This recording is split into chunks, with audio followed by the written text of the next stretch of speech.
تو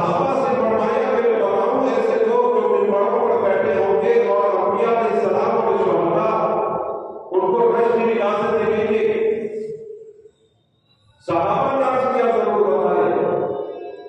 کہا گیا کہ یہ وہ لوگ ہوں گے جو اللہ کی طرف لوگوں کو بلاتے ہوں. یہ دعوت و تبلیغ کی اہمیت ہے. یہ دعوت و تبلیغ کی اہمیت ہے. اگر مولانا یوسف صاحب رحمۃ اللہ علیہ کو ایک مرتبہ حضرت جی مولانا الیاس رحمۃ اللہ علیہ نے کہا بیٹا تم ابدال بننے کا ابدال بننے کا طریقہ بتاؤ.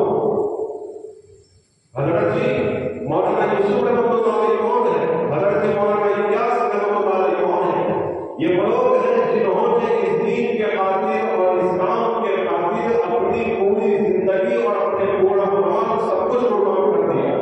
حضرت مولانا الیاس رحمۃ اللہ علیہ کے بارے میں آتا ہے کہ اتنی فکر لگی ہوئی تھی کہ جیسے اللہ نبی صلی اللہ علیہ وسلم کو فکر لگی تھی اور اندر سے ہانڈی کی طرح آواز آتی تھی، ان کے بھی سینے سے ہانڈی کی آواز آتی تھی. یہ وہ شخص ہے کہ جس نے اللہ کے نبی صلی اللہ علیہ وسلم کی سنت کو یاد کیا. بہت کم لوگ ہوتے ہیں کہ ایسی سنت زیادہ ہو جائے، بہت کم لوگ ہوتے ہیں، لاکھوں کروڑوں میں سے کوئی ہوتا ہے. جیسے پاؤں پر پڑک چڑھ جانا، نماز میں اتنے کھڑے ہوئے کہ پاؤں پر پڑک چڑھ گئے. ہمارے بزرگان دین نے اس کی کوشش کی کہ میرے نبی کی یہ سنت ہے کہ پاؤں پر پڑک چڑھے، تو انہوں نے اتنی نماز لمبی کی کہ ان کے پاؤں مبارک پر پڑک آ گئے اور پھر خوش ہوئے کہ اللہ تیرا بہت بہت شکر ہے میرے نبی کی یہ سنت تجھے ادا کرنے کی توفیق نصیب ہے. ہمارے بزرگان دین نے ایسی بھی سنت ادا کی.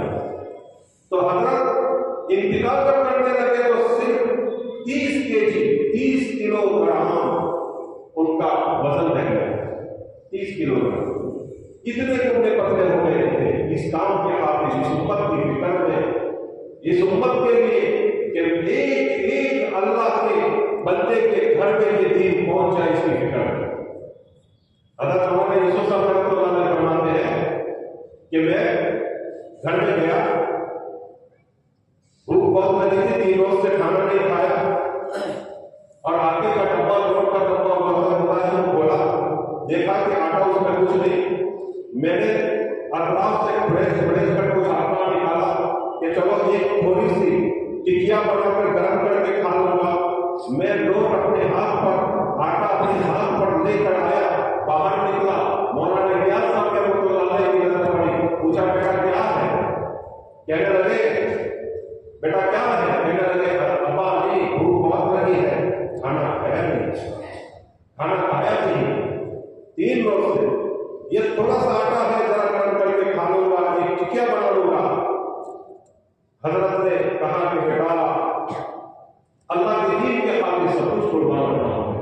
اللہ کو کہنے لگے مالی رہا، دیکھ تیرے خاطر، تیرے دین کے خاطر میرے گھر کی یہ حالت ہو گئی. اللہ کو گئے روم میں، باہر تشریف لانے کے بعد کہا کہ بیٹا مجھے اللہ نے الہام کیا، سڑکوں میں نکلے تھے، دعا کر رہے تھے، دعا کر کے باہر نکلے، وہ بیٹے سے کہنے لگے اللہ نے مجھ پر الہام کیا ہے، آج کے بعد اس نظام الدین میں موت تو آئے گی لیکن کبھی پانا نہیں ہے. ایسا ہی ہو آج تک چلا رہا ہے. اللہ یہ ہے. حضرت نے فرمایا کہ بیٹا بتاؤں تجھے کہ کتب و ابدال بنا کیسے جاتا ہے اس کا طریقہ. حضرت مولانا یوسف صاحب رحمۃ اللہ علیہ فرماتے ہیں اس وقت جوانی کا عالم تھا اور دل میں یہ طرف رہتی تھی کہ میں اللہ کا ولی بن جاؤں، نیک بن جاؤں، عابد بن جاؤں، ابدال بن جاؤں. کیونکہ کتابیں بہت ساری ایسی پڑھتے تھے. میں نے ابا سے پوچھا کہ ابا جان ضرور بتائیے کہ کتب و ابدال بننے کا طریقہ کیا ہے. ابا جان نے ایک جملہ فرمایا، مولانا الیاس صاحب رحمۃ اللہ علیہ فرمایا بیٹا جس علاقے میں، جس جگہ پر، جس ملک میں، جس شہر میں، جس گاؤں میں، جس گھر میں، جس محلے میں اللہ کے نبی صلی اللہ علیہ وسلم سے سنت چھوڑی جا رہی ہو، وہاں جا کر اس سنت کو زندہ کرنے سے اللہ تعالیٰ تجھے کتب و ابدال بنا دے. یہ ہے دعوت و تبلیغ کی اہمیت. دعوت و تبلیغ میں لوگ کیا کرتے ہیں؟ یہی کرتے ہیں، سنتوں کو زندہ کرتے ہیں، اللہ کی طرف لوگوں کو بلاتے ہیں، خود راہ راست بنانے کی کوشش کرتے ہیں، دوسروں کو راہ راست بنانے کی کوشش کرتے ہیں، بے طلبوں میں بے فرض بن کر جاتے ہیں اور ان کے اندر طلب پیدا کرتے ہیں. یہ حضرت